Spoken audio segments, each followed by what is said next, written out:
Trading में निकलता था ग्रॉस प्रॉफिट। यस, ट्रेडिंग में निकलता था ग्रॉस प्रॉफिट, फिर पी एंड एल में निकलता था नेट प्रॉफिट। दक्ष को याद है जो वाणी बता रही है? यस सर, याद। याद है, ओके। और ओपनिंग स्टॉक किधर आता था? Sir credit. क्लोजिंग स्टॉक किधर आता था? सर डेबिट एंड में शायद। ओके। और जैसे मान लीजिए वेजेस है, वेजेस किधर आता था? सर सर वो वेजेस।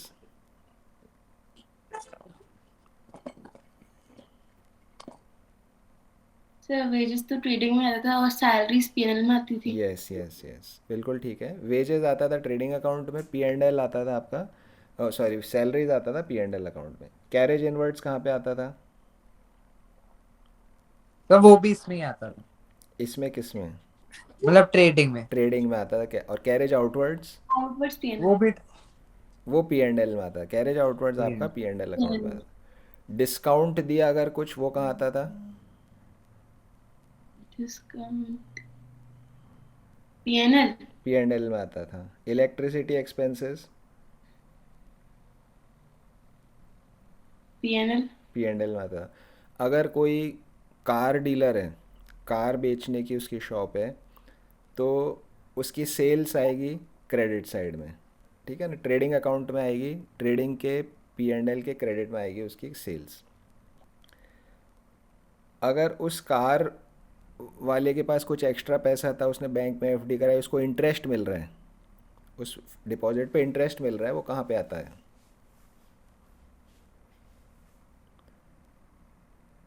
सर ट्रेडिंग शायद। नहीं, ट्रेडिंग में नहीं आता, वो पी एंड एल में आता है, क्रेडिट साइड में। तो अदर क्या इनकम चीज? है। अदर इनकम है वो, क्यों बेसिकली सर उसका क्या का। चीज? हाँ जी। क्या चीज? कोई कार डीलर है, कार डीलर का मेन काम क्या है? कार बेचेगा, इनकम होगी। जी। कार बेचने से जो इनकम हो रही है वो उसका ट्रेडिंग ट्रेडिंग। अकाउंट, ट्रेडिंग में आएगा। लेकिन अगर उसके पास कुछ एक्स्ट्रा पैसा पड़ा है, उस पैसे को उसने बैंक में जमा करा दिया, अब उस पर उसको इंटरेस्ट मिल रहा पीएनएल में आएगा। है ना? वो पी एंड एल में आएगा, बिकॉज ये आपका नॉर्मल ऑपरेशंस की इनकम नहीं है। मेन काम तो उसका कार बेचने का है। ये अदर इनकम है, नॉन ऑपरेटिंग इनकम है इसकी। इनकम तो है, नॉन ऑपरेटिंग, उसका मेन ऑपरेशन ये नहीं है। Okay, so trading P and L मोटा मोटा आप लोगों को याद है, दैट्स गुड। अच्छा, अब बताइए कि कोई बिजनेस है, कोई सा बिजनेस हो सकता है, छोटा बिजनेस हो, बड़ा बिजनेस हो, एनी बिजनेस। अगर आपसे कोई पूछे कि भाई बताओ ये बिज़नेस अच्छा चल रहा है या नहीं चल रहा अच्छा, है ना? तो मतलब बेसिकली इस बिज़नेस की हेल्थ के बारे में आपको बताना है, तो आप कैसे बताओगे? क्या आप देखोगे जिससे आपको पता पड़ेगा कि बिज़नेस अच्छा चल रहा है नहीं चल रहा?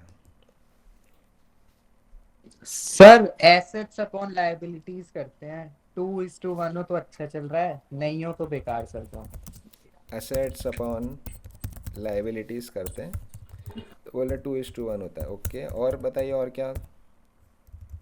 सर ये 8-9 रेशियोज थे, कल ही पढ़े थे मैंने स्कूल में। अच्छा। एक सर डेट अपॉन इक्विटी या इक्विटी अपॉन डेट डेट, इन इक्विटी दोनों में से रेशियो। कोई एक होता है। डेट हाँ, debt upon equity. Equity ratio होता है। ओके, और क्या होता है? ICR. Sir current assets upon current liability. Interest coverage ratio. Current assets upon current liabilities, interest coverage ratio. नहीं, 3-4 रेशियोज के आपने नाम बता दिए और 8-9 रेशियोज हैं। अलग अलग रेशियोज, इतने सारे रेशियोज की क्या ज़रूरत है? एक ही क्यों ना ले लें? या रेशियो की ज़रूरत ही क्या है? What is ratio? मतलब बिज़नेस की हेल्थ कैसे पता पड़ी मुझे? मैंने डेट इक्विटी रेशियो निकाल लिया, तो मुझे कैसे पता पड़ा कि बिज़नेस अच्छा है ख़राब है? सर अगर डेट के का जो पोर्शन है वो ज्यादा है एक बिजनेस के ऊपर इक्विटी के कंपैरिजन में, तो मतलब वो उसकी हेल्थ बेकार अगर डेट ज़्यादा है है। तो? उस पे डेट मतलब लॉसेस ज्यादा है, उसकी हेल्थ बेकार है। अगर खुद पे डेट ज्यादा है, उसने बाहर डेट ज्यादा दे रखी है, तो हाँ बेटर है उसकी हेल्थ। लेकिन अगर खुद पे उसने ज्यादा लोन्स ले रखे हैं, तो बिजनेस पे लायबिलिटीज ज्यादा है, तो health is not good, but अगर इक्विटी ज्यादा है तो health is good. Okay so ऐसी अगर एसेट्स ज्यादा हैं हम्म एक कंपनी पे तो उसकी हेल्थ इज गुड, अगर लायबिलिटीज ज्यादा है तो health is bad. Okay okay so देख आपने बोला कि अगर किसी बिजनेस के पास लोन ज़्यादा है तो उसकी हेल्थ अच्छी नहीं, ऐसा क्यों? लोन ज़्यादा है तो उससे क्या फ़र्क पड़ रहा है? भाई लोन ले रखा है, रीपे कर देंगे जब प्रॉफिट आएगा। लोन ज़्यादा होने से हेल्थ ख़राब कैसे हो गई?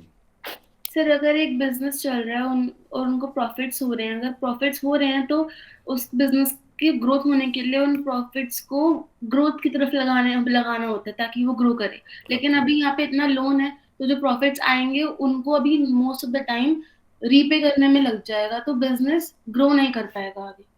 एंड कोई गारंटी नहीं है कि जितना, अगर लोन एग्जाम पे 10 लाख का है तो कोई गारंटी नहीं है कि 10 लाख का प्रॉफिट हो जाएगा।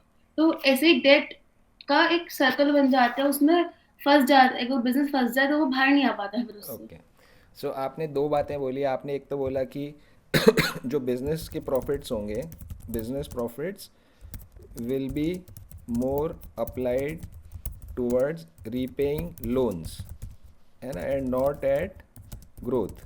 एक तो आपने ये बोला कि बिजनेस के प्रॉफिट्स लोन रीपे में ज़्यादा लग जाएंगे, ग्रोथ के लिए कम लगेंगे। दूसरा आपने बोला कि, दूसरा क्या बोला है? सर की कोई गारंटी नहीं है कि इतने प्रॉफिट्स हों कि लोन रीपे हो पाए, एंड उनको कवर करने के लिए और लोन लेकर डेट ट्रैप में फंस जाएगी company. Whether the business has sufficient profits to repay interest, ठीक है ना? there can be debt trap।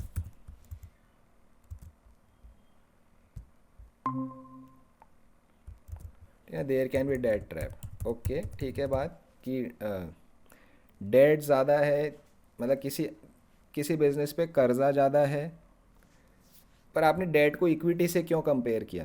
भाई डेट तो डेट ही है, कर्जा ले रखा है ज़्यादा।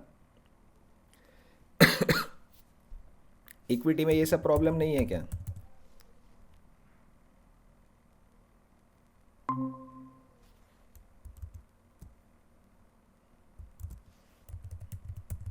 चलिए ठीक है, एक एक पॉइंट हमें मिल गया। और बताइए, और बिजनेस के अंदर क्या देखेंगे? जो आपने ये बात बोली कि बिजनेस है sufficient profits to repay interest, ये आपका बेसिकली इंटरेस्ट कवरेज रेशियो की बात हो गई। ये जो रेशियो आप यहाँ देख रहे हो, ये इंटरेस्ट कवरेज रेशियो हो गया। ओके और क्या हो सकता है? अच्छा बिजनेस की अच्छी हेल्थ जानने के लिए और क्या देखेंगे?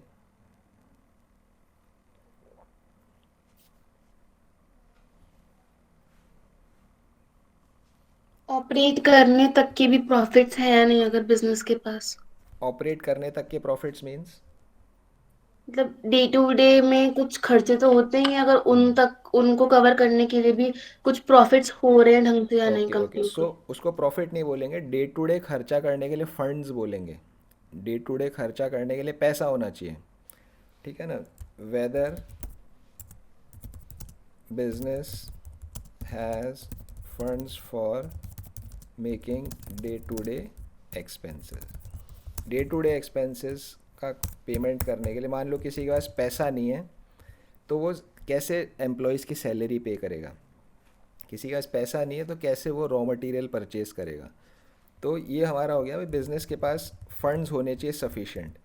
ये जो आपने बात बोली है, ये आपको पता पड़ती है करंट रेशियो से, ठीक है ना? जस्ट हम अभी जस्ट हिंट ले रहे हैं कि करंट रेशियो से। ये आपका जो आपने बात बोली है इंटरेस्ट कवरेज रेशियो से मालूम पड़ रही है बात। ये current assets and current liabilities जो आपका ये करंट रेशियो है, तो ये यहाँ पहुँचा देते हैं इसको, ठीक है ना? ये डेट इक्विटी रेशियो आप लोगों ने बोला डेट ज़्यादा है या नहीं है, ये इधर आ गया। इस इंटरेस्ट कवरेज को भी हटा देते हैं यहाँ से। और बिजनेस कि अच्छा चल रहा है कोई बिजनेस कैसे मालूम पड़ता है? यह श्रेया कैसे बिजनेस अच्छा मालूम चल रहा है मालूम पड़ता है?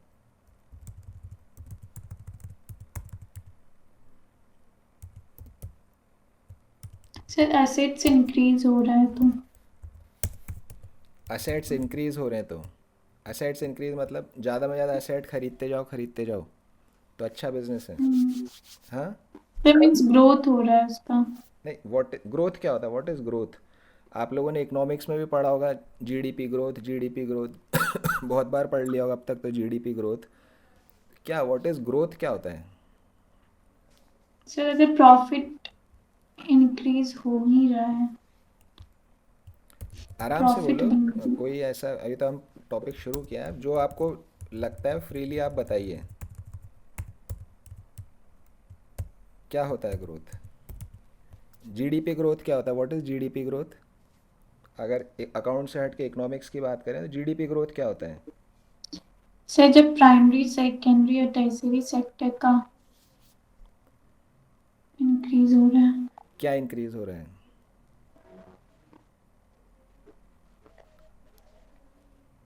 Okay, what is GDP? Gross domestic product. ठीक है, बट कॉमन सेंस में, मतलब कि एक सिंपल के कोई नॉन इकोनॉमिस्ट को अगर हमें समझाना है भाई जीडीपी क्या होता है, तो क्या बोलेंगे हम? What is GDP? Dakshata sir बोलो। Sum of monetary value of final goods and services. Monetary value of final goods and services. Final sir goods and sum of services की मॉनेटरी वैल्यू, तो फाइनल गुड्स एंड सर्विसेज क्या होता है फिर? Sir final goods मतलब जो एकदम last stage में हो, जब कंज्यूमर जब उन्हें कंज्यूमर खरीद ले तो वो। जब कंज्यूमर उसको खरीद ले तो हो गया। लास्ट स्टेज मतलब क्या होता है? सर प्रोडक्शन बाउंड्री लाइन से अगर बाहर है तो। प्रोडक्शन बाउंड्री लाइन से बाहर हो गया तो फाइनल गुड्स हो गया। Okay, so what is boundary line of production then? Sir कि उसमें और कुछ नहीं लगेगा, मतलब जो है वही फाइनल चीज है, उस पे और कुछ आउट मतलब और कुछ नहीं लगाएंगे। जैसे अ, एक कार है, अगर वो शोरूम पे खड़ी है तो वो फाइनल गुड हुई। हाँ, सो मतलब अब उसके अंदर और कुछ काम करना बाकी नहीं है। Yes sir. जिस अभी कंडीशन में, इसी कंडीशन में उसको कंज्यूम कर लिया जाएगा, है ना, तो वो आपका फाइनल गुड्स एंड सर्विसेज हो गया। तो boundary line of production cross हो गया, फाइनल गुड्स एंड सर्विसेज है। सब चीज़ बिल्कुल ठीक है। बात जीडीपी का सबसे एक बिल्कुल सिंपल सा, अगर आपको वन लाइनर डेफिनेशन बोलनी है जीडीपी की, तो आप क्या बोलोगे? क्या है? ग्रॉस डोमेस्टिक प्रोडक्ट, है ना। प्रोडक्ट मतलब प्रोडक्शन। ग्रॉस और नेट में हम नहीं जाते, डेप्रिसिएशन का फ़र्क है। डोमेस्टिक में, डोमेस्टिक टेरिटरी में जो बन रहा है वो डोमेस्टिक हो गया, है ना, वो सब में नहीं जा रहे। प्रोडक्शन, प्रोडक्ट मतलब प्रोडक्शन, जितना भी सामान आपके देश में बना है उसको सारे को जोड़ लो तो प्रोडक्शन हो गया। मतलब मेरे देश में जितना सामान बना, है ना, अब सिर्फ सामान की बात नहीं होती, आजकल सर्विसेज का भी बहुत बड़ा सेक्टर होता है। डॉक्टर की सर्विस, इंजीनियर की सर्विस, आईटी सर्विसेज, जितनी सर्विसेज हैं, तो गुड्स और सर्विसेज जितनी आपके देश में बनी है, प्रोडक्शन हुआ है, बनी है, उसको सबको जोड़ लो, वही जीडीपी है बस, है ना। जितना सामान आपके देश में बना है, the production of goods and services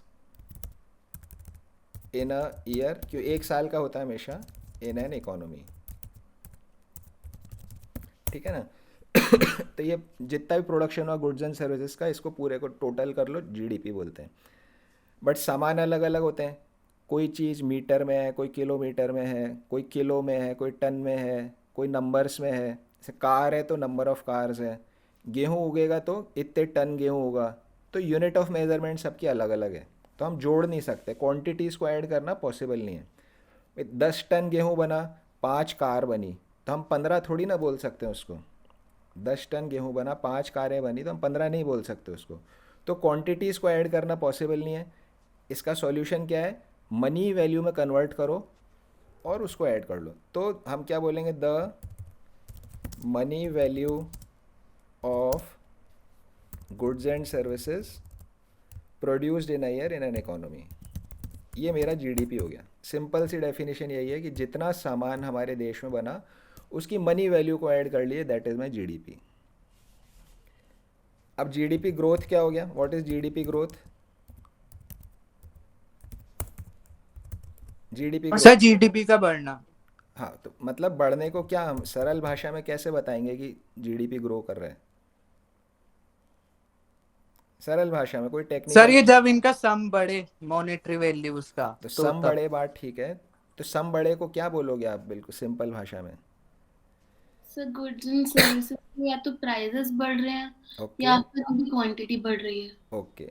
so वाणी ने बोला कि एक साल में, थोड़ा सा हम उसी बात को क्लियरली बोलते हैं, एक साल में जितने रुपए के गुड्स एंड सर्विसेज मेरे कंट्री में बने, जितने रुपए के, मान लीजिए एक साल में 100 करोड़ के बने, ₹100 करोड़, ये कब बने हमारे 2020 में।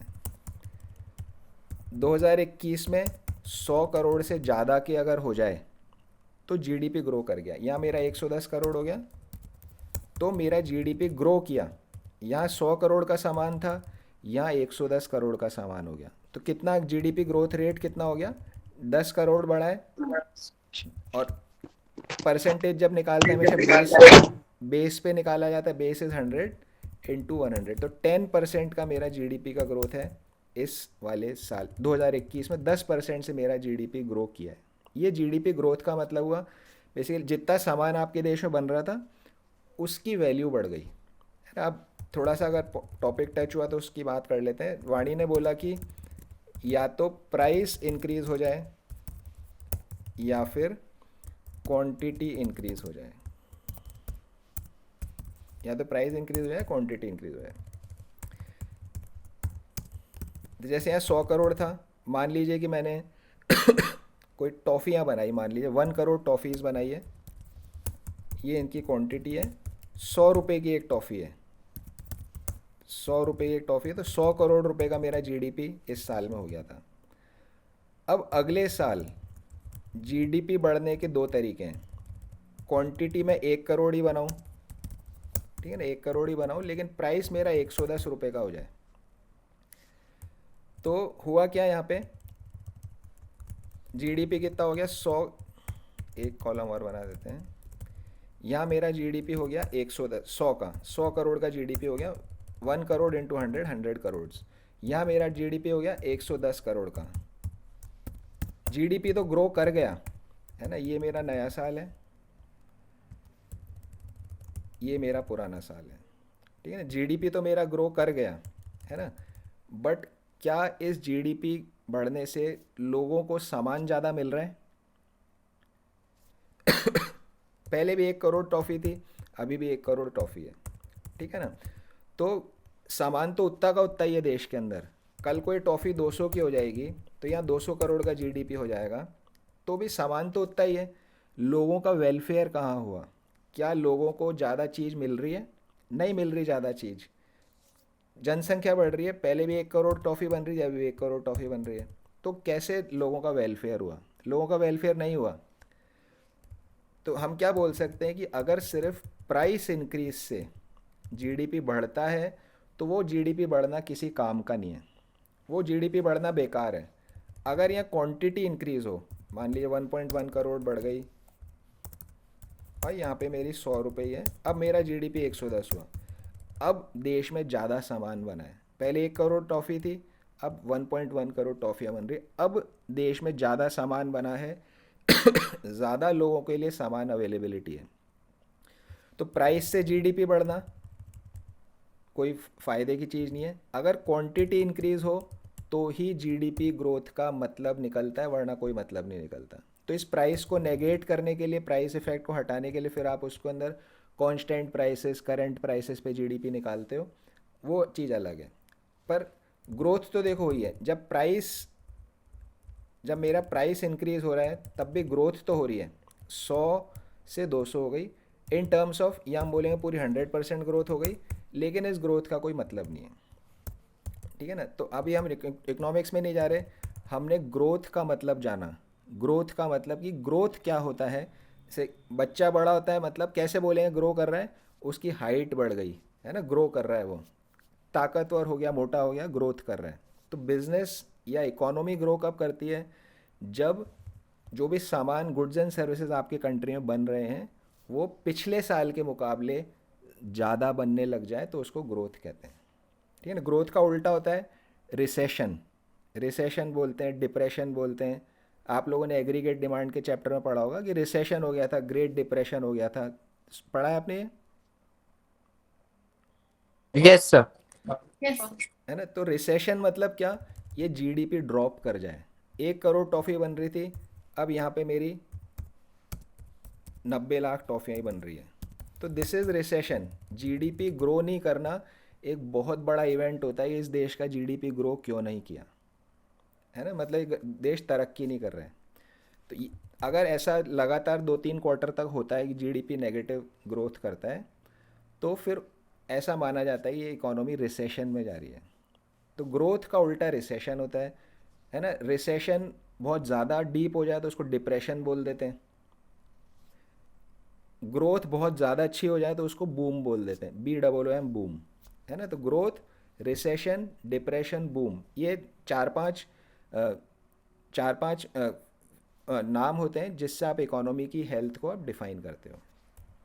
तो जैसे कंट्री का जीडीपी ग्रो किया, है ना, उसी तरह से बिजनेस की ग्रोथ कैसे गिनेंगे हम फिर? बिजनेस की सेल ज़्यादा हो रही है। बिजनेस भी तो चीज़ें ही बना रहा है, और क्या कर रहा है? चीज़ बना रहा है या सर्विसेज दे रहा है, तो सर्विसेज की हो गई। तो अगर वो ज़्यादा प्रोडक्शन करेगा, ज़्यादा सर्विसेज देगा, तो उसकी ग्रोथ हो रही है, सेल्स बढ़ रही है, मतलब that is your business is growing. तो सेल्स आर ग्रोइंग। पहली बात है, आगे सेल्स आपकी बढ़ रही है। कैसे पता पड़ेगा सेल्स बढ़ रही है? भाई 2020 की मेरी सेल्स थी 100, 2021 की मेरी सेल्स थी 105, तो 5% का मैंने यहाँ पे ग्रोथ किया है। 5% का मैंने यहाँ पर ग्रोथ किया है। सेल्स आर ग्रोइंग, ठीक है ना? This is one thing. Economy में तो क्या होता है कि इकोनॉमी में कोई प्रॉफिट नहीं निकालना। इकोनॉमी में तो बस सामान ज़्यादा बन रहा है, मतलब लोगों को चीज़ मिल रही है, तो it is a welfare measure कि देश का अंदर लोगों का वेलफेयर हो रहा है या नहीं हो रहा है, वहाँ प्रॉफिट की बात नहीं है। लेकिन बिजनेस अगर सिर्फ सेल ही करता जाए, प्रॉफिट ना कमाए, लॉस में चला जाए, तो वो अच्छा नहीं है। तो बिजनेस के कॉन्टेक्स्ट में आप सिर्फ सेल्स को नहीं देखोगे, आप साथ में प्रॉफिट को भी देखोगे। भाई प्रॉफिट यहाँ पे 10 का कमाया, अब यहाँ पे 12 का कमाया, तो 20% की प्रॉफिट की ग्रोथ है। तो बिजनेस ग्रो कर रहा है, अगर ये बोलना है तो आप क्या बोलेंगे? सेल्स आर ग्रोइंग, जो भी परसेंटेज है, and profits are also growing, जो भी आपकी परसेंटेज है, ठीक है ना? तो किसी भी कंपनी में पैसा इन्वेस्ट करना है आपको, उसके लिए ये दो चीज़ें हैं।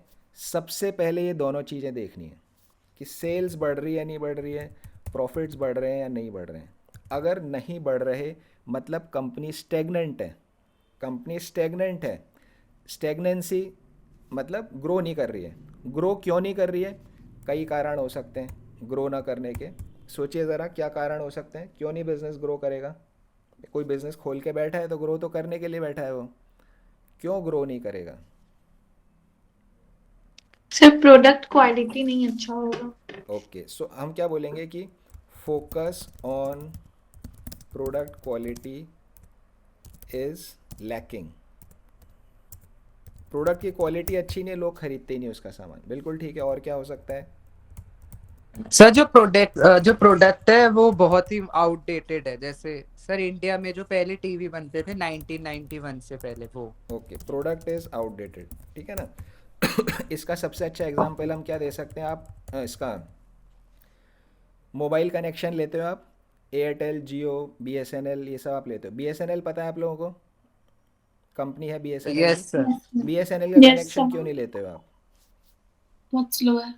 बहुत स्लो है, प्रोडक्ट क्वालिटी बेकार है, ठीक है ना? तो Yes. BSNL कनेक्शन आप लोग नहीं ले रहे हो, प्रोडक्ट क्वालिटी बेकार है। दूसरा क्या था? Product outdated. जब 4G चल रहा था इतने टाइम से, BSNL के पास 4G कनेक्शन देने के राइट्स ही नहीं थे, वो 3G दे रहा था तब भी, है ना? तो प्रोडक्ट बेकार, प्रोडक्ट आउटडेटेड है। अब 5G आ गया, अब थोड़े 1-1.5 साल में सब कंपनियां 5G देने लग जाएगी। BSNL अभी 4G दे रहा है, उसके पास 5G का लाइसेंस ही नहीं खरीदा उन्होंने, तो उनका प्रोडक्ट आउटडेटेड है, कोई नहीं खरीदेगा, ठीक है ना? तो BSNL का ही वापस हम एग्जांपल लेते हैं, बहुत सारे हो सकते हैं एग्जांपल यहाँ पे। और क्या कारण हो सकता है क्यों ग्रो नहीं कर रहा है बिजनेस? सर उस पे इनफ फंड्स नहीं है लगाने को प्रोडक्ट की। एनफ फंड्स नहीं है। लिंक करने को। एनफ फंड्स नहीं है, yes enough funds are not there. Funds कहाँ लगाओगे? Sir, product manufacturing, okay, advertisement, सामान को बनाने में पैसा लगाओगे और रिसर्च में पैसा लगाओगे। रिसर्च बहुत एडवर्टीजमेंट। इंपॉर्टेंट चीज़ है, रिसर्च भी। ठीक है ना? तो एनफ फंड्स ना होने का एग्जांपल हम यस बोलते हैं वीआई। वीआई कंपनी सुनते हो रोज केबीसी में, वीआई का नेटवर्क, वीआई का network, yes sir, Vodafone idea. ठीक है ना? वोडाफोन आइडिया मर्ज हो गया। इनके पास फंड्स की बहुत ज़्यादा कमी है। तो अभी जब 5G के गवर्नमेंट ने स्पेक्ट्रम सेल किया, 5G का स्पेक्ट्रम सेल किया, इन्होंने बहुत कम स्पेक्ट्रम खरीदा। रिलायंस जियो ने आई थिंक 80-90 हज़ार करोड़ का खरीदा। भारती ने 45,000 करोड़ का खरीदा। इन्होंने सिर्फ 28,000 करोड़ का खरीदा। इनके पास पैसा ही नहीं है। पैसा ही नहीं है तो ज़्यादा एरिया के लिए ले नहीं सकते स्पेक्ट्रम 5G का, तो इनकी सर्विसेज फिर लिमिटेड एरिया में रह जाएगी। ज़्यादा पूरे कंट्री में ये लोग दे ही नहीं पाएंगे 5G, तो ये ग्रो नहीं कर सकते, है ना? जियो था, जियो ने आई थिंक 80,000 करोड़ का परचेज़ किया। भारती एयरटेल है, उसने 45,000 करोड़ का ख़रीदा। वीआई ने 28,000 करोड़ का ख़रीदा। तो यहीं ख़त्म हो गई कंपनी, है ना? अगर मुझे इन्वेस्ट करना है भाई किस में करूँ, तो मैं जियो में करूँगा, एयरटेल में करूँगा, मैं वीआई में नहीं करूँगा। मुझे पता है इनहेरेंटली इनके पास मार्केट ही नहीं है, राइट ही नहीं, इनके पास फंड्स नहीं था इनके पास, तो ये इन्वेस्ट नहीं कर पाया। तो ये वीआई का एग्जांपल हो गया। बिल्कुल ठीक आप लोगों ने बात बताई। और क्या कारण हो सकते हैं बिजनेस ग्रो नहीं कर रहा? सर कि प्रॉफिट तो हो रहा है पर इतना सारा लोन ले रखा है कि सारा वो उसे रीपे करने में जा रहा है। Okay, profit is there but due to high leverage. इस चीज़ को जो ज़्यादा लोन ले लेते हैं उसको रेशियो के टर्म्स में बोला जाता है हाई लीवरेज है। हाई लीवरेज है तो due to high leverage less profit left, ऐसे हम लिख देते हैं इसको भी। ठीक है ना? तो बेसिकली आपका यहाँ प्रॉब्लम क्या है? यहाँ पर मेरी प्रॉब्लम क्या है? कैपिटल स्ट्रक्चर की प्रॉब्लम है। कैपिटल स्ट्रक्चर की प्रॉब्लम है। कैपिटल स्ट्रक्चर का मतलब देखो, मैं लोन लेऊंगा, मैं उस पर इंटरेस्ट पे करूँगा। मेरी इक्विटी है, मान लीजिए मैंने शेयर कैपिटल से किया, तो उस पर मुझे डिविडेंड मिलेगा, उस पर डिविडेंड पे करना है। बिजनेस के एंगल से सोचो, ठीक है ना? बिजनेस लोन लेगा तो किसी बैंक वगैरह से लेगा, इक्विटी मतलब शेयर होल्डर ने पैसा लगाया। लोन पे इंटरेस्ट देना, इक्विटी पे डिविडेंड देना, बिजनेस को देना तो है, दोनों जगह देना है, ठीक है ना? लेकिन जब बिजनेस अपना प्रॉफिट एंड लॉस अकाउंट बनाएगा, तो इंटरेस्ट इज़ अ चार्ज, ये P&L में प्रॉफिट को कम करेगा। डिविडेंड इज़ एन अप्रोप्रिएशन, ठीक है ना? अप्रोप्रिएशन है, मेरे P&L में आएगा ही नहीं, मेरे कंपनी का प्रॉफिट कैलकुलेट हो जाएगा, उसके बाद उसका बंटवारा दिखेगा, है ना? तो सेम बिजनेस, सब कुछ सेम है। यहाँ प्रॉफिट दिखेगा 100 करोड़ का, यहाँ प्रॉफिट दिखेगा 250 करोड़ का, अगर इंटरेस्ट 150 का है तो ये कैपिटल स्ट्रक्चर का प्रॉब्लम है। आपने लोन ज़्यादा ले लिया, आपको इक्विटी के थ्रू पैसा अरेंज करना चाहिए था। ये कैपिटल स्ट्रक्चर का प्रॉब्लम हो गया, ठीक है ना? तो बिल्कुल आप लोग सही सही पॉइंट्स बता रहे हो। तो इतने सारे पॉइंट्स देखे जाते हैं जब एक बिज़नेस का एनालिसिस हो पाता है। अभी देखिए इसमें सेल्स और नॉट ग्रोइंग, प्रॉफिट और नॉट ग्रोइंग, इसमें 4-5 पॉइंट तो हमने बनाए। सबसे मेजर जो पॉइंट होता है जो नज़र नहीं आता वो होता है पुअर मैनेजमेंट।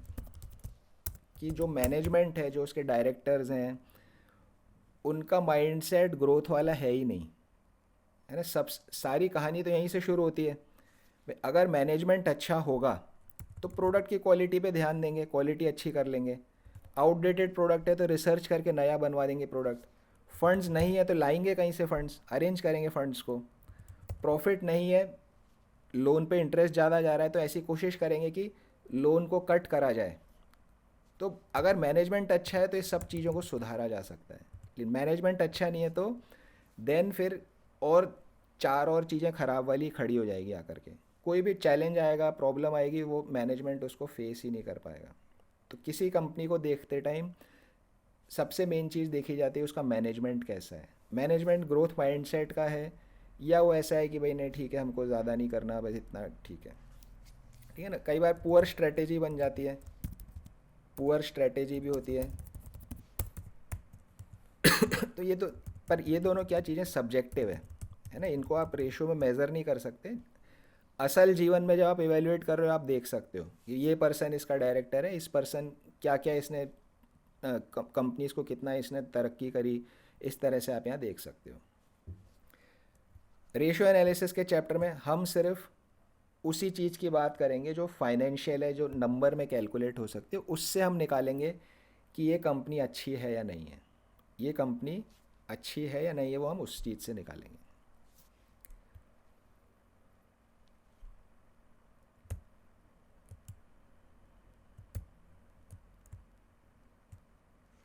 अब देखें, ये अब आपके पास सामने दो प्रॉफिट एंड लॉस अकाउंट्स हैं। आराम से देखना, थोड़ा फॉन्ट छोटा है क्यों पूरा एक साथ दिखाना है, इसलिए मैं इसको बड़ा नहीं कर सकता। एक बिजनेस मेरा ये है, ये ट्रेडिंग अकाउंट, नीचे इसका पी एंड एल अकाउंट। दूसरा बिजनेस ये है ट्रेडिंग अकाउंट, नीचे इसका पी एंड एल अकाउंट यहाँ दिया हुआ है। ये ग्रॉस प्रॉफिट है, देखिए यहाँ ग्रॉस प्रॉफिट आ रहा है, यहाँ इसका ग्रॉस प्रॉफिट आ रहा है, यहाँ इसका नेट प्रॉफिट आ रहा है, इसको मैं कलर कर देता हूँ, यहाँ इसका नेट प्रॉफिट आ रहा है, इसको मैं यहाँ पे कलर कर देता हूँ। ठीक है ना, तो आराम से 2-4 मिनट आप देखो, आपको मुझे ये बताना है, कोई रेशियो कैलकुलेट नहीं करना अभी, जस्ट आपकी क्या थॉट्स है, कौन सा बिजनेस ज़्यादा बेटर चल रहा है, कौन सा बिजनेस ज़्यादा बेटर चल रहा है। सर ए। ए अच्छा चल रहा है, ओके, कारण भी बताना है साथ में।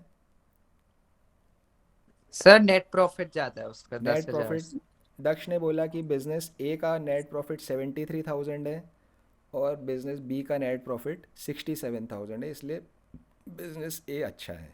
ओके, और पॉइंट्स बताइए।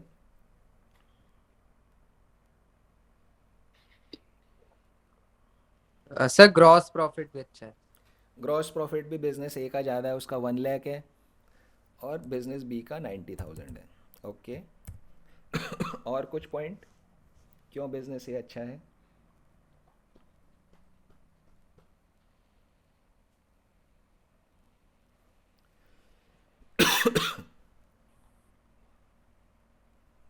सर दोनों सही ही हैं। दोनों सेम से ही हैं। सर दोनों, क्योंकि दोनों का प्रॉफिट के अकॉर्डिंग परचेज और एक्सपेंस सेम ही हो रहा है। मैं बात समझ में नहीं आई। मीन्स ओपनिंग स्टॉक उसका 5,000 है, इसका 3,000 है, ओके, और परचेज उसका 40,000 है, इसका 24,000 है। सो व्हाट, उससे क्या फ़र्क पड़ा। सर बी बेटर है, उसका ऑपरेटिंग प्रॉफिट ज्यादा है। बी का, वाणी ने बोला बी का ऑपरेटिंग प्रॉफिट ज़्यादा है क्योंकि इसका ऑपरेटिंग प्रॉफिट 59,000 है, इसका ऑपरेटिंग प्रॉफिट पर सर 58,000। बी की स्ट्रेटेजी खराब है ना, वो टैक्स बचा सकते थे चाहते तो। टैक्स कैसे बचा सकते थे। मतलब सर कुछ तो होती हैं वो जिनसे टैक्स बच जाते हैं। ओके चलो, टैक्स बचा सकते थे, बी की स्ट्रेटेजी ठीक नहीं है। Okay, and what else. Sir कहने को ए बेटर हो जाएगा कि परचेजेस ज्यादा है उनकी, तब भी उनका इतना कंपैरिजन में कम नहीं आ रहा ऑपरेटिंग प्रॉफिट, बट इसका ऑलमोस्ट हाफ ही है बी का परचेजेस एक एक ओके ओके, कंपैरिजन में। आप बोल रहे हो कि यहाँ परचेजेस, ए का परचेज 40,000 है, इसका 24,000, इसका परचेजेस कम है, इसलिए आप बोल रहे हो प्रॉफिट भी कम है। बट सर कंफ्यूजन, इसमें कंफ्यूजन बहुत हो रहा है कि सेल्स ए की ज्यादा है बी से, हाँ, एंड परचेजेस भी ज्यादा है फिर उसकी। ओके सो बिल्कुल ठीक है, आपको कन्फ्यूज़न हो रहा है, सिमिलर कन्फ्यूज़न श्रेया को भी हो रहा था, सिमिलर कन्फ्यूज़न सबको होगा, एज लॉन्ग एज, चलो एज लॉन्ग एज को मैं फिल अभी करूँगा। अब एक दूसरी बात देखते हैं। 5 स्टूडेंट्स हैं, 5 स्टूडेंट्स हैं, ए बी सी डी और ई, ठीक है ना। ये इनका पेपर था, 100 मार्क्स का एग्ज़ाम था, इसका 70 का, इसका 50 का, 30 का, 82 मार्क्स आए इसके, से देता है। कौन से स्टूडेंट के सबसे अच्छे मार्क्स आए, किसके मम्मी पापा उसको केक दिलाएंगे अच्छे मार्क्स के लिए। सर ई। किसको। ई। ई को दिलाएंगे, क्यों भाई, 82 आए ए के तो। सर लेकिन ई के तो एक ही मार्क कटा है। नहीं, एक मार्क कटा है तो क्या हुआ, पर आए तो इसके 82 हैं। जब हम यहाँ पर बोल रहे हैं कि जिसका प्रॉफिट ज़्यादा है 73 का, इसका 67 है, तो बिजनेस ए बेटर है। ऑपरेटिंग प्रॉफिट इसका 59 है, इसका 58 है, तो बिजनेस बी बेटर है। तो आप तो नंबर से नंबर कंपेयर कर रहे हो ना सिर्फ, तो देन तो सबसे अच्छे मार्क्स तो ए के आए, 82 आए इसके। सर बट डिफरेंस में अगर देखा जाए तो अगर उसका इंडिविजुअली 10 मार्क्स का पेपर था, 9 आए हैं उसके, ओके, अगर उसकी रेशियो कंपेयर करें अगर रॉन्ग टू राइट की, तो 82 नहीं में रॉन्ग टू राइट के शो मैं ये लो मैंने हटा दिया। अभी कौन ज़्यादा बेटर है? सर वहाँ तो अभी भी आपको बी 10 और ज्यादा बेटर है, बस बी के सिर्फ 5 मार्क ही कटे हैं, ओके, वेराज ए के 88 मार्क्स कटे हैं। सो तो कटे 5 है उसके 18, पर इसके आए भी तो 82 हैं, इसके सिर्फ 65 आए हैं। लेकिन उसके 82 100 में से आए हैं, उसके 65 70 में से आए हैं। तो मैं कैसे इस बात को बोलूँ पक्के तरीके से? 65/70 और 82/100 करके अगर ओके, रेशियोज निकाल लें। सो बी, क्योंकि उसका 92% आया है और ए का 82% आया है। हाँ, सो आम जीवन में जब आप लोग अपने मार्क्स कंपेयर करते हो तो आप परसेंटेज निकालते हो कि नहीं निकालते हो? Yes sir. है ना? तो ऐसे नंबर से नहीं कंपेयर करते हो आप कभी भी, है ना? आपके यूनिट टेस्ट के अंदर 10 में से 9 आएंगे, और आगे बोर्ड के अंदर मान लीजिए किसी 50 में से 45 आए, तो 9 और 45 को आप कभी कंपेयर नहीं कर सकते। Standalone numbers are useless, है ना? स्टैंड अलोन नंबर का कोई मतलब ही नहीं है जब तक कि उस नंबर को किसी और चीज़ के रिलेशन में ना बोला जाए, ठीक है ना? तो अकेले नंबर मेरे, कोई बोलेगा मुझे मेरे 82 आए, मम्मी पापा खुश हो गए, अरे वाह 82 आए 82 आए, बाद में पता पड़ा कि 200 में से 82 आए हैं, है ना? तो कोई मतलब नहीं है नंबर अकेला की बात करने के। आपको हमेशा किसी भी नंबर की आप बात कर रहे हो तो in relation to something else आपको उसको बोलना पड़ेगा। तो यहाँ मुझे परसेंटेज मार्क्स निकालूंगा, तो मेरा यहाँ 82 डिवाइड बाई 100 इन 200, 82% इसके आए, इसके 92% आए, इसके 88% आए, इसके 66% है, इसके 90% है। अब ये परसेंटेज देख के हम बिल्कुल क्लियरली बोल सकते हैं कि सबसे अच्छे मार्क्स आए बी के, सबसे अच्छे मार्क्स आए बी के बिकॉज ये 92% मार्क्स है। सबसे कम अच्छे मार्क्स आए डी के बिकॉज इसके सिर्फ 66% मार्क्स हैं। तो ये बेसिकली रेशियो, ये हमने परसेंटेज निकाली, हम इसको रेशियो में भी बोल सकते थे। रेशियो में बोलना है तो मल्टीप्लाई बाय 100 मत करो, बस सिर्फ 82/100 ये रेशियो हो गया, ठीक है ना? ये इसको इस 65 से डिवाइड कर दो, this is a one ratio. इसी तरह से यहाँ पे यहाँ पे यहाँ पे, तो रेशियो बेसिकली होता क्या है कि एक जो नंबर है उसको आप उसके किसी बेस नंबर के कंपैरिजन में एक्सप्रेस करते हो तो रेशियो हो जाता है। परसेंटेज में डाल दो तो वो परसेंटेज बन जाता है। इसने बेसिकली क्या किया, परसेंटेज ने क्या किया, कॉमन बेस बना दिया, बेस कॉमन कर दिया। 82 में से 100 है, 65 में से 70 है, सॉरी 70 में 65 है, 44 में से 50 है, 20 में 30 में से 20 है, 10 में से 9 है। तो बेस सबका अलग अलग है, सबका बेस अलग है, 100 70 50। जब आप परसेंटेज निकालते हो तो आप बेस सेम कर देते हो। बेस सेम कैसे कर दिया, 100 में से अगर 82 आए हैं, यानी इस बात समझ में आएगी, 70 में से 65 आए हैं तो 100 में से कितने आएंगे? अगर 70 में से 65 हैं, जो हमने यूनिटरी मेथड की हमने बात करी थी कि इधर रखो आप इसको, इसको इधर रखो, अगर 1 होता 65/70, अगर 100 में से लेना है तो 65/70 इंटू 100। तो परसेंटेज बेसिकली है बेस सेम कर दिया उसने कि अगर 70 में से 65 आए हैं, अगर 100 का होता तो कितने आते, फिर 93 आते। इसके 50 में से 44 आए हैं, अगर 100 का पेपर होता तो कितने आते, 88 आते। यहाँ तो आराम से दिख भी रहा है हमें। अगर 30 में से 20 आए हैं, अगर 100 का पेपर होता तो 66 आते। अगर इसी रेशियो के अंदर हम बात को बढ़ाएं तो इसके 10 में से 9 आए हैं, 100 का पेपर होता तो 90 आते। ये परसेंटेज का मीनिंग है, बेस कॉमन कर दिया आपने। अगर सबका ही पेपर 30 में से हो रहा होता, मान लीजिए ये भी 30 में से, ये भी 30 में 30 में से 25 28, है ना, मान लीजिए 18, कुछ कुछ हम नंबर हमें लिख रहे हैं। अब मुझे ज़रूरत नहीं है परसेंटेज निकालने की, देख करके मैं बोलूँगा 28 बी क्या है, इसके सबसे हाईएस्ट है, क्योंकि बेस इज सेम। 30 30 का है, मुझे बोलने की यहाँ ज़रूरत नहीं है, ठीक है ना। तो हर एक नंबर को in relation to some other, जो उसका बे जहाँ से वो शुरू हो रहा है बेस है उसके रिलेशन में हमें बताना पड़ता है, तब वो एक रेशियो बनता है या परसेंटेज बनता है।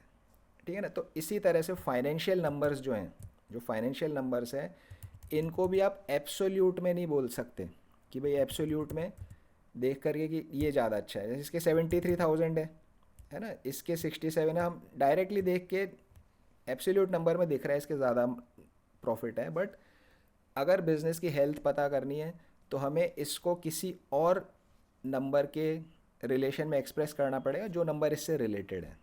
कैसे करेंगे हम? 73,000 का प्रॉफिट कब कमाया? जब मेरी सेल्स 1.5 लाख रुपए की थी। 1.5 लाख रुपए की सेल्स है, उस पर मैंने 73,000 का प्रॉफिट कमाया। मेरा नेट प्रॉफिट परसेंटेज कितना है? 73,000 डिवाइडेड बाय 1,50,000। रेशियो में छोड़ना, यहीं छोड़ दिया, परसेंटेज निकालना है तो इंटू 100। तो यहाँ 48% का प्रॉफिट हो रहा है। इस वाले बिजनेस को क्या हो रहा है प्रॉफिट? 67,300 डिवाइडेड बाय 1,20,000 इंटू 100, 56% का इसको यहाँ पे प्रॉफिट हो रहा है। ठीक है ना। तो उनकी सेल अलग अलग थी, एक की 1.5 लाख थी, इसकी 1,20,000 थी। हमने बेस कॉमन कर दिया उनका। अगर ये बिज़नेस 100 रुपये की सेल करता तो जिस रेट से ये कमा रहा है उस हिसाब से ये 48 का प्रॉफिट कमाता। ये बिज़नेस 100 रुपये की अगर सेल करता तो जिस रेट से प्रॉफिट कमा रहा है उस रेट से ये 56 का प्रॉफिट अर्न करता। तो बिज़नेस बी, नेट प्रॉफिट के टर्म्स में business B is better. Net profit की टर्म्स में business B is better, business B ज़्यादा अच्छा है। तो ये रेशियो का सेंस है।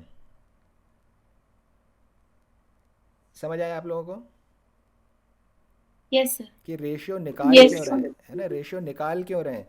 अकेला नंबर किसी काम का नहीं है। जब तक कि उस नंबर को किसी और नंबर के कंपेयर ना करा जाए तब तक कोई काम का नहीं है। कोई बोलता है कि श्रेया की हाइट 6 फीट है, ठीक है ना, 6 फीट है। क्या मतलब है इसका? श्रेया की हाइट 6 फीट है।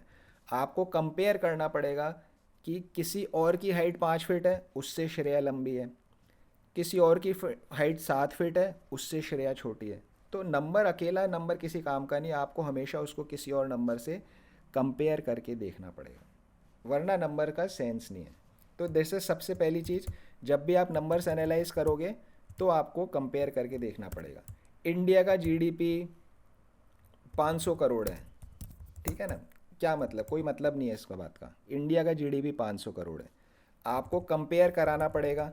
कैसे कंपेयर कराओगे भाई? 2021 में 500 करोड़ था, 2020 में 400 करोड़ था, है ना। तो अब हम बोलेंगे कि हाँ जीडीपी ग्रो किया इंडिया का, या हम बोलेंगे कि इंडिया का जीडीपी 500 करोड़ है, पाकिस्तान का जीडीपी 100 करोड़ है, तो Indian GDP is 5 times of Pakistan GDP. तो कंपेयर किया आपने दूसरे नंबर से, तब उससे कुछ डिसीज़न, कुछ कंक्लूज़न आप तब निकाल पाते हो। उसके पहले आप नहीं निकाल सकते जब तक एक नंबर को दूसरे नंबर से कंपेयर ना करो। इंग्लिश में 82 मार्क्स आए, कोई मीनिंग नहीं है इसका, ठीक है ना। हिंदी में 90 मार्क्स है। अब पता पड़ा कि भाई ठीक है, हिंदी के कंपैरिजन में इंग्लिश में कम आए हैं, हिंदी में इंग्लिश के से ज़्यादा मार्क्स आए। तो नंबर्स को हमें कंपेयर करना है, एक दूसरे के रिलेशन में उनको एक्सप्रेस करना है।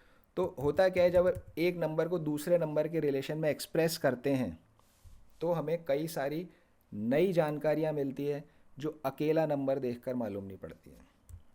इस बिज़नेस का बिजली का खर्चा, इलेक्ट्रिसिटी एक्सपेंसेस, इस बिज़नेस का भी इलेक्ट्रिसिटी ये 5,000 का खर्चा कर रहा है, ये 3,500 का खर्चा कर रहा है।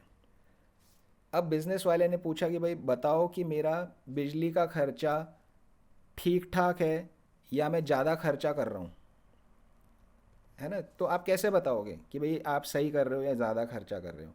आप उसकी सेल से उसका परसेंटेज निकालो, सेल से उसका परसेंटेज निकालो। जैसे इसका 3,500 का है, सेल से परसेंटेज निकाला, तो आप 3% अपनी सेल का 3% आप बिजली के ऊपर खर्च कर रहे हो, ठीक है ना।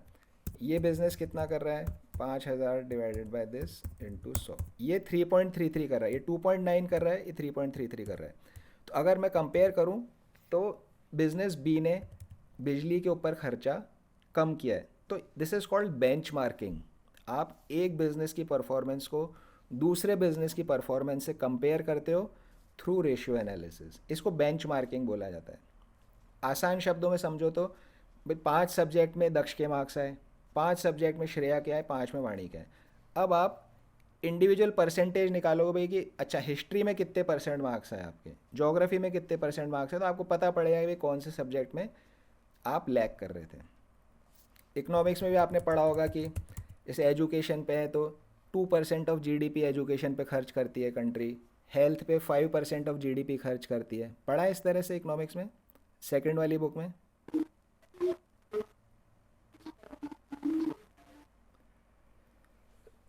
तो बेसिकली जीडीपी का कितना परसेंट अलग अलग चीज़ों पे खर्च किया जा रहा है। अगर जैसे हेल्थ पे आपने 1% ही किया, होना 5% चाहिए दूसरे कंट्रीज़ में, तो आपको पता पड़ जाएगा भाई ये कंट्री हेल्थ पे कम खर्चा कर रहा है। तो this is the way to analyse कि एक नंबर को दूसरे नंबर के रिलेशन में एक्सप्रेस किया जाता है। तब आपको नई जानकारियाँ मिलती है जो अकेला नंबर देख करके मालूम नहीं पड़ती है। डिवाइड जो परसेंटेज निकालते हो कुछ रिलेटेड नंबर होना चाहिए। जैसे मैं इलेक्ट्रिसिटी एक्सपेंस को सैलरी पे परसेंटेज निकाल दूँ, इलेक्ट्रिसिटी को सैलरी पे निकाल दूँ, परसेंटेज तो निकलेगा, नंबर है, मैथमेटिक्स है, कोई मतलब नहीं है इसका कि सैलरी का 83% मैंने बिजली पे खर्चा किया, कोई रिलेशन ही नहीं है, सैलरी का बिजली से कोई लेना देना ही नहीं है ना। तो जिससे भी आप परसेंटेज निकाल रहे हो उसका कुछ रिलेशनशिप होना चाहिए दूसरी चीज़ से। जैसे आपने डेट इक्विटी रेशियो निकाला, डेट इक्विटी रेशियो निकाला, डेट अपॉन इक्विटी, ये लोन्स है बेसिकली, थर्ड पार्टी से आपने लोन लिया, इक्विटी ओनर का पैसा है। तो कितना पैसा बाजार से लिया, कितना पैसा मालिक ने खुद लगाया, इसका आपने रेशियो निकाला, है ना। तो रिलेटेड चीज़ें हैं कि भाई पैसा वहाँ से भी आया, पैसा वहाँ से भी आया, तो बाहर वालों से आपने कितना पैसा लिया है, तो डेट इक्विटी रेशियो बन गया आपका।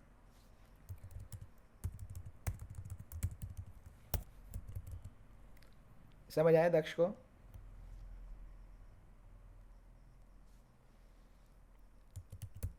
वाणी समझ आया कि how ratios are used, ratio होता क्या है?